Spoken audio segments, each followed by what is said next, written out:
नमस्कार स्टूडेंट्स, आज अपने एसएसटी और हिस्ट्री का लेसन प्लान कैसे तैयार करते हैं उसके बारे में समझते हैं। पहले फॉर्मेट लेते हैं, उसमें यही विद्यालय का नाम, क्लास, सब्जेक्ट, दिनांक, कालांश, समय अवधि। उसके बाद टेबल बनाते हैं। पहले शिक्षण बिंदु और व्यवहारगत परिवर्तन। ज्ञानात्मक, यहाँ पर जो है राष्ट्रीय प्रतीक चिन्हों के बारे में विद्यार्थी जो है ज्ञान ग्रहण करेंगे और राष्ट्रीय प्रतीक के चिन्हों के बारे में अभिज्ञान प्राप्त करेंगे। फिर है अबोध। अबोध से तात्पर्य है कि जैसे राष्ट्रीय चिन्ह हैं, राष्ट्रीय प्रतीक है, उसकी व्याख्या कर सकेंगे या चिन्हों के बारे में जो है वो तुलना कर सकेंगे। फिर है ज्ञानोपयोग कि प्रतीक चिन्हों का पाठ से ज्ञान ग्रहण करके व्यवहारिक जीवन में जो है उसका उपयोग कर सकेंगे कि राष्ट्रीय जो प्रतीक है उसका विश्लेषण किस प्रकार से किया जा सकता है, वो ज्ञानोपयोग के माध्यम से आ जाएगा। फिर है कौशलात्मक कि राष्ट्रीय छात्र जो है राष्ट्रीय चिन्हों को चित्रों के माध्यम से समझ सकेंगे या तथ्यों के आधार पर प्रतिरूप का निर्माण कर सकेंगे। फिर अभिरुचि, राष्ट्रीय प्रतीक चिन्हों को पढ़ने में रुचि लेंगे या समझेंगे। फिर अभिवृत्ति, छात्र जो है राष्ट्रीय प्रतीक चिन्हों को अपने जीवन के अंदर ज्ञान ग्रहण करके सकारात्मक दृष्टिकोण विकसित करेंगे। राष्ट्रीय प्रतीक चिन्हों के बारे में जो है सकारात्मक दृष्टिकोण मतलब देश भावना रखेंगे। फिर इसमें विधि और प्रविधि ली जाती है, जैसे व्याख्यान विधि, उदाहरण विधि, प्रश्नोत्तर विधि, प्रदर्शन विधि। तो एसएसटी और हिस्ट्री का लेसन बनाते समय जो है उदाहरण विधि का प्रयोग किया जाता है, बहुत इम्पॉर्टेंट होता है।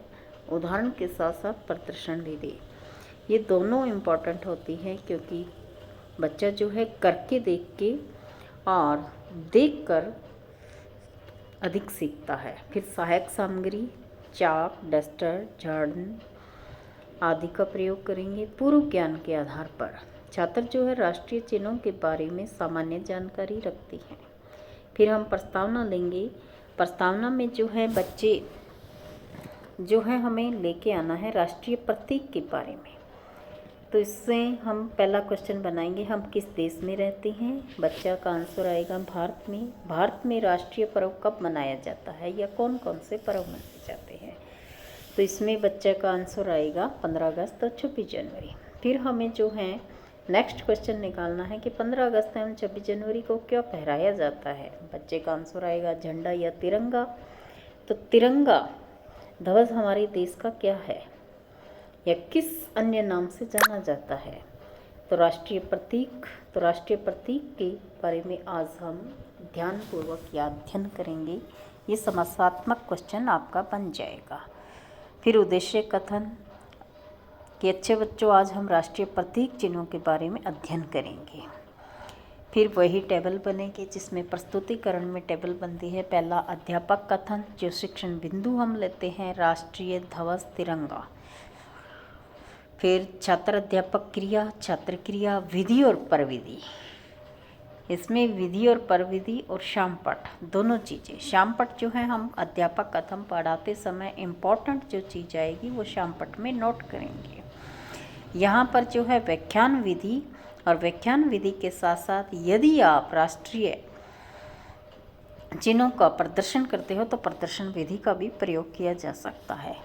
तो इसके बारे में आप विस्तार से पढ़ाओगे। पढ़ाने के बाद जो है आप बोध प्रश्न पूछोगे। इसमें बोध प्रश्न जो है 1 या 2 प्रश्न ले सकते हैं।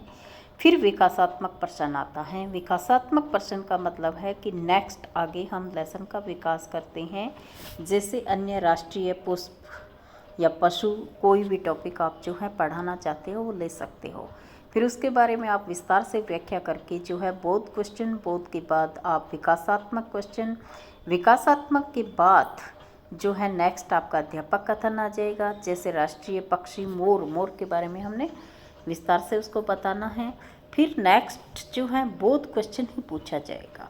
बोध क्वेश्चन के पूछने का मतलब है यहाँ पर हमारा चैप्टर जो है पूर्ण हो रहा है, लेसन प्लान जो है आगे विकसित नहीं होगा। फिर उसके बाद है पुनरावर्ती क्वेश्चन। पुनरावर्ती क्वेश्चन जो है हम बच्चों का चेक करने के लिए कि जो हमने बोध और विकासात्मक में प्रश्न पूछे हैं उन्हीं प्रश्नों को हम जो है दोहरान करेंगे।